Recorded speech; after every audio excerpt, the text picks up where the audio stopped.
Hello, I'm Svitek, 360 creative coach, and welcome to my vlog, where it's both my mission and my pleasure to highlight my creative journey in hopes of inspiring you, giving you a specific takeaway, all that way your journey can be at least a little bit easier.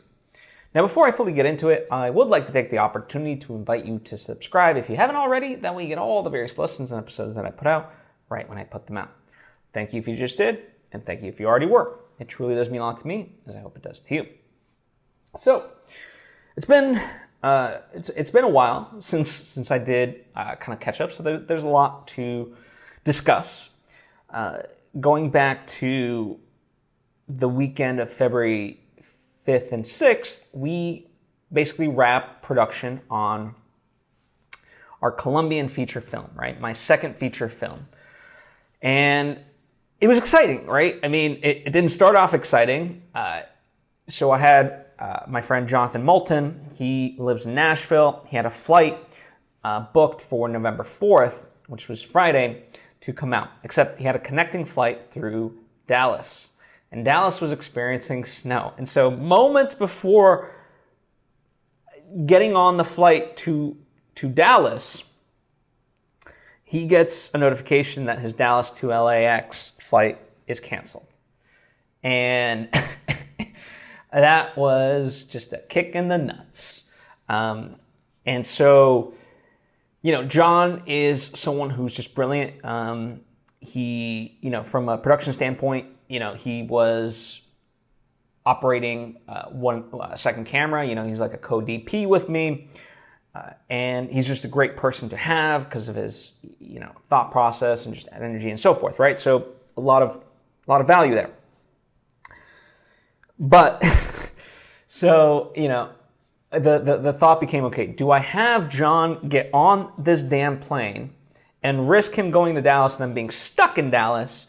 Or do I risk right now telling him not to get on a plane and try to reroute him through like Chicago and then to LA? And luckily, I within seconds, I looked up online. I was like, all right, there are flights later on in that day that are leaving Dallas. Again, it's a bit of a gamble because they could be canceled, but I think it'll work out. Just all right, just get on the plane and we'll figure it out. So he got on the plane while he was literally flying to Dallas. I was going through it, and it was one of those situations I knew because those flights were open, everyone was going to be trying to get on those flights. And, I had called, it was American Airlines. So I called them, and of course they didn't pick up in that sense. So, I left them my number for a call back, right, to call you back, and then you could speak to them. But I knew, like, by the time they would, it was going to be too late. There was not going to be an option. So it was like one of those moments, again, in for a penny, in for a pound type of thing. Like, I just knew I had to get him to LA, right? That was the only thing, And so I literally just booked him a Dallas to LA ticket, one of the few remaining ones. And I was like, I'll deal with the ramifications later, right? Like, I'll call American Airlines and fight with them, or not fight with them, but just, be like, hey, like, you guys canceled the flight. Like, can you refund me for one of them? Because obviously, like, it didn't get used and so forth, right? So, by the way, still dealing with that, but whatever. The point is, he got to LA. He was supposed to get here at 7 p.m., and we were actually going to go pick up a van that we're going to use on Saturday.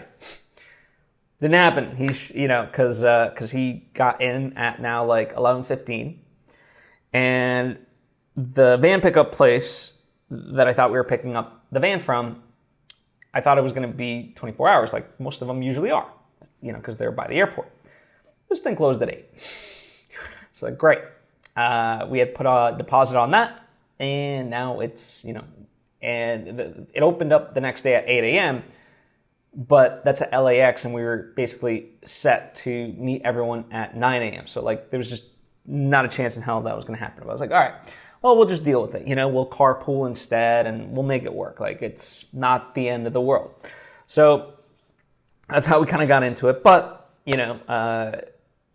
luckily, that was like the worst of everything that we had to face. And everything beyond that was actually quite smooth and pleasant, which was great. It was a nice reunion in a way, like to see everyone again. we were filming scenes with the two primary actors, but then my friend Khalil, who also stars in the movie, he came along because he's actually a great production person. So he came and helped out. And obviously, I mentioned we flew out John. So John was here. And so in that sense, it was a fun reunion. And then our producer, Kenny, he was involved. So it was just a great, fun atmosphere to see everybody, because we actually hadn't seen each other in the new year, right? And so it just had a lot of good energy going into it. And we filmed a couple locations throughout Saturday. Like, we moved around a bunch, but it actually was very smooth. Everything was very calm, and without spoiling much, the where we ended up at was supposed to be a very serene, Zen-like setting, and it ended up being that. It was very calm and awesome. And we were like in these mountains, and it was great. The thing of it was, we were set to shoot during golden hour, and you go basically when the sun is setting, and so I kind of looked up when the sun is supposed to set and so forth. However, it's a little bit different when you're up in the mountains, and so it's set because the mountain's so high. The sun sets faster because it hides behind that damn mountain. And we did this. We did this one take where we filmed. And within the takes, like, a minute and a half from, including when we started recording, prepped everything to the end. So a minute and a half of just everything.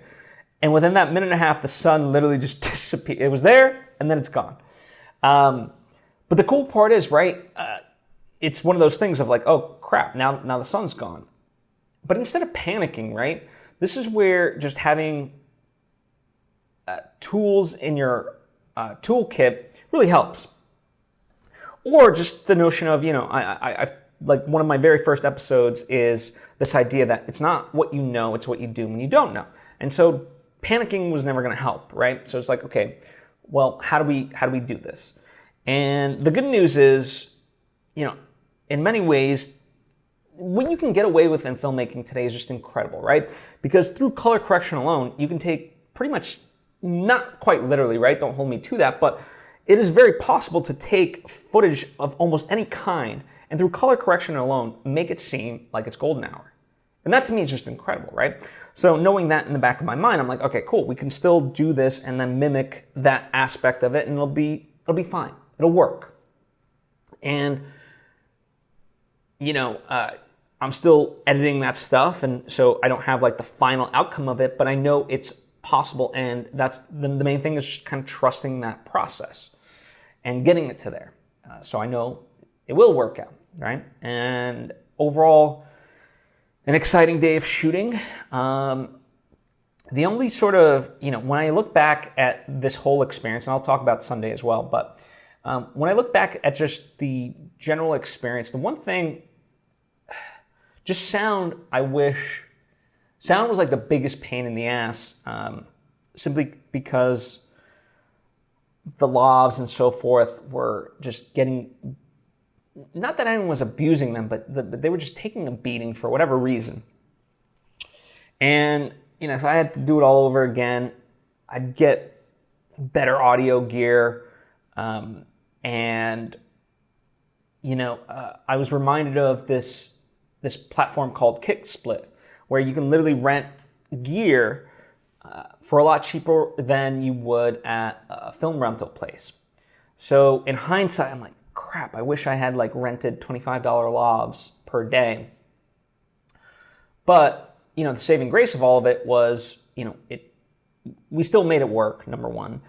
Number two, one of the things that, from my first movie, that works really well is you do ADR on, or we call it ADR, even though it's not technically, but, essentially what you're doing is called wild lines at the location. So you have the actors essentially do the scene specifically just for audio, right? And in today's day and age, even if, the performance isn't timed exactly perfectly, I know based off of working with the actors, they can hit the same cadence overall, right? The same sort of performance.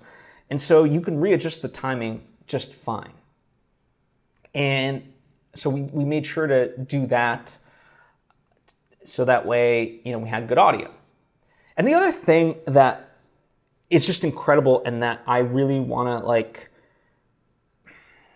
not experiment with, because that's not the right term, but utilize rather, is just audio artificial intelligence. Like the things that are happening now where you can take a small sample and essentially create someone's voice based off of that sample. Like you can just type in a sentence and it'll just have, speak that in their voice in a certain way. Like it's incredible to me. And so, there's many examples of this.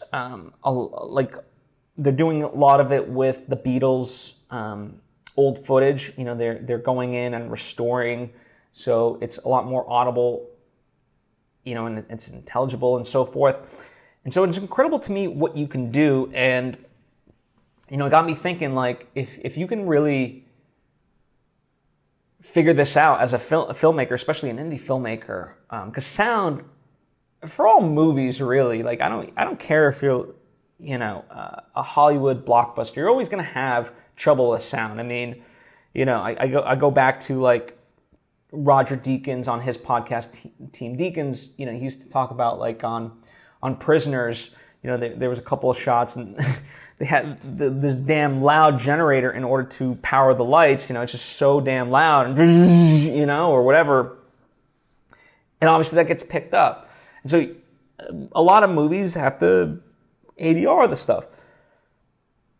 But of course, you have to be careful because it doesn't always quite sound the same. It sounds hollow.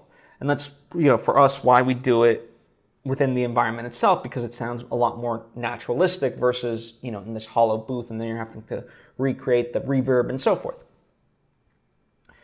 But with this technology, as it continues to develop, and there's multiple companies, working towards this, it gets me excited about what the possibilities of this really are, and how I can help utilize it for this movie, and also moving forward. How when I talked about just the tools in the toolkit, I would love to have and explore this as another aspect of that. It'd be amazing, and so I'm curious to kind of really dive into that. So that's a tangent. I know it's a long tangent, but it was tangent, and I thought important to share. So Sunday shoot. Sunday we filmed in this cabin type place. It's amazing that we found like what essentially was supposed to be a Colombian finca in the middle of Los Angeles. Like it's absolutely incredible. You couldn't tell that it wasn't Colombia, and it was absolutely gorgeous.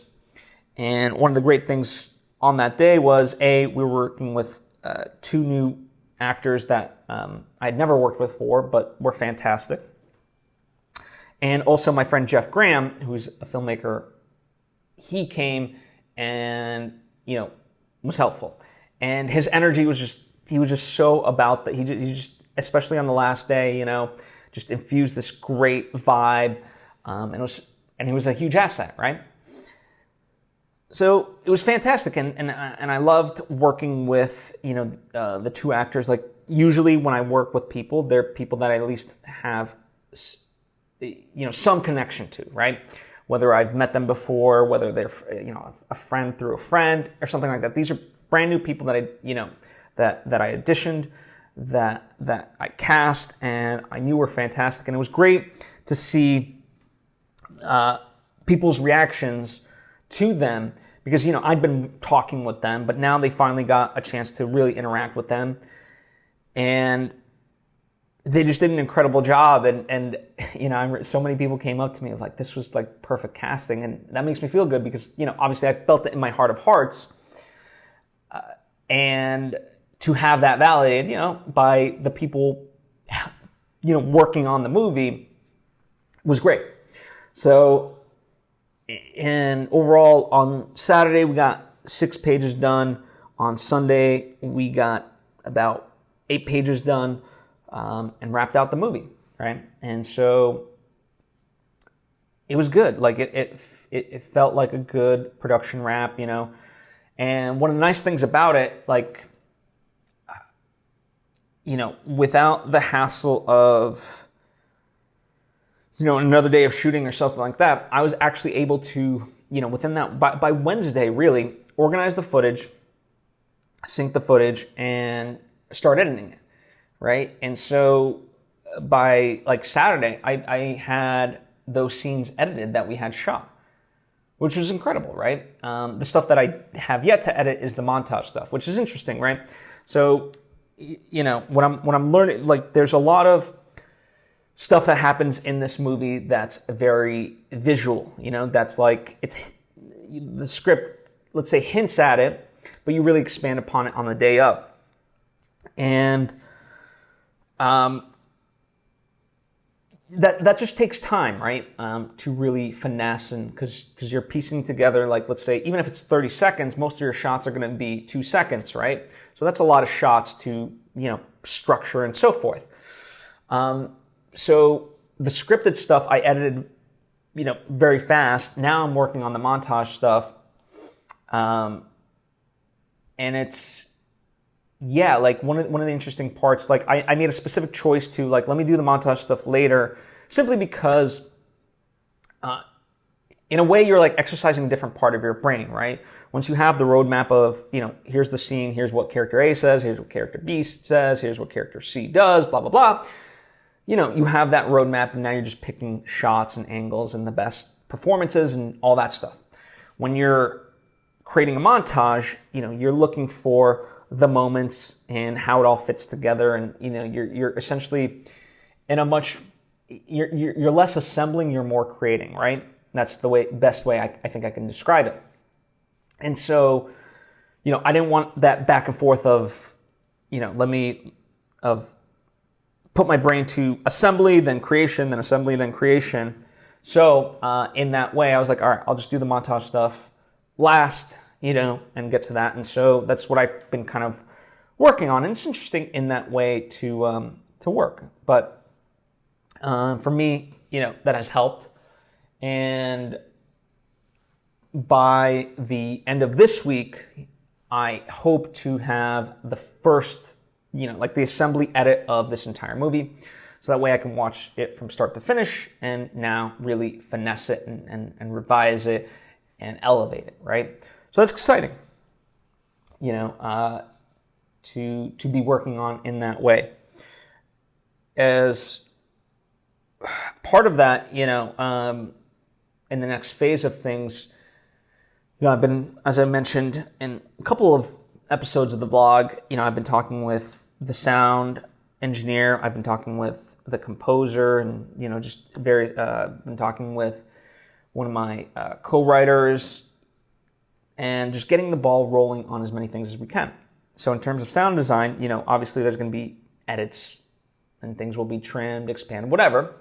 And so I said, like, listen, your goal is just to assess what you have, so that way when the time comes and I have a picture lock, you kind of know where the problematic areas might be, what stuff you can work with, yada, yada, yada, right? And we can go into it prepared.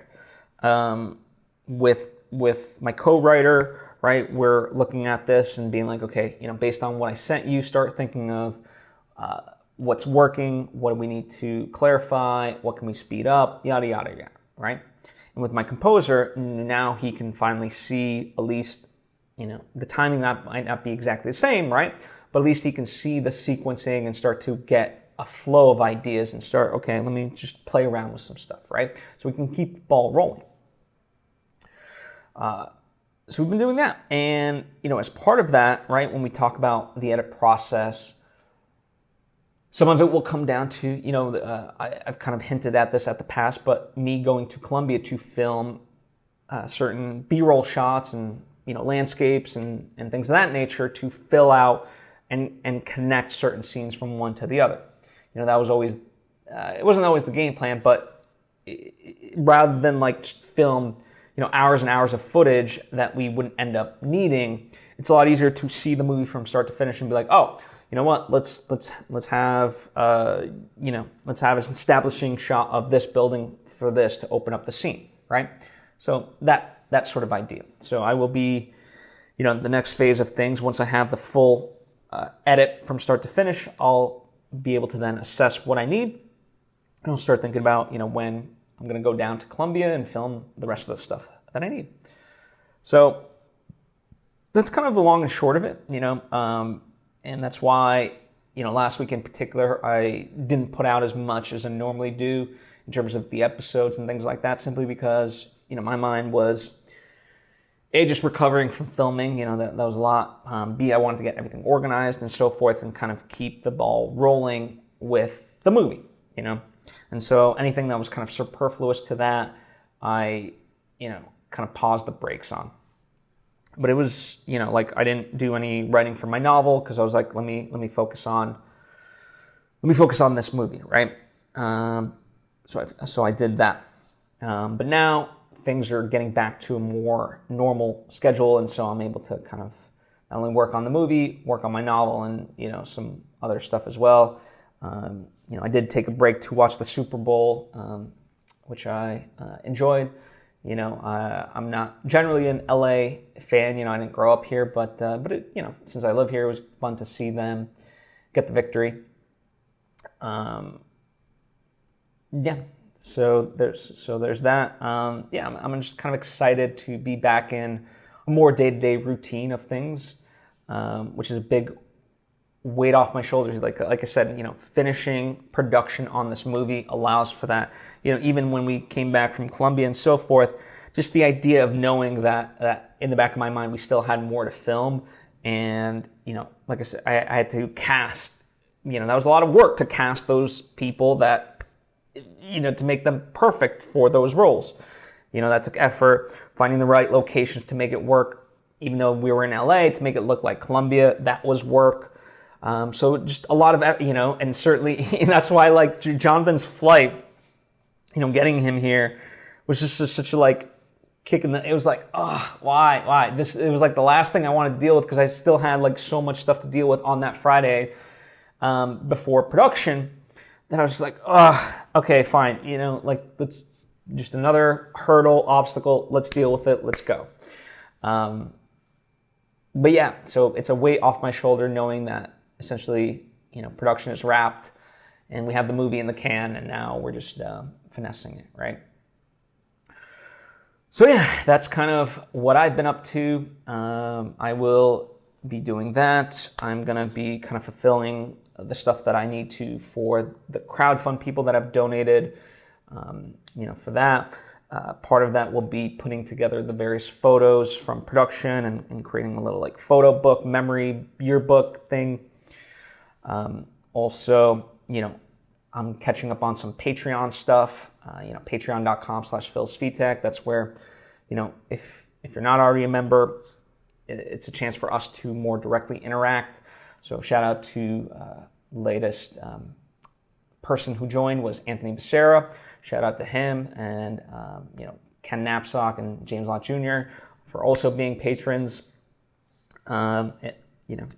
Every little bit helps, right? So if you want to support what I do, that's the way to do it. The other way to support me is, I have stuff out there like my first movie, Love Market, my books and stuff like that, merchandise. So, if you enjoy what I put out into the world, that's a way of supporting me. All those are linked in the description box for ease of access. But anyway, yeah, that's kind of what I've been up to. I will, this week make good headway on it, and so I'm excited to report back in terms of where we're at with the movie, and also get back into writing my novel. So that'll be fun too. And also, I've got, if you enjoy books, I've got a treat coming up. My friend Marissa Serafini and I, there's a project where we're going to launch in early March. So I think if you love books, I think you'll be excited for this one. Hint, hint. Just look up stuff that Marissa Serafini and I have done in the past, and you'll kind of get an idea of what this may be. Anyway, thank you so much. I appreciate you and hope to see you next time.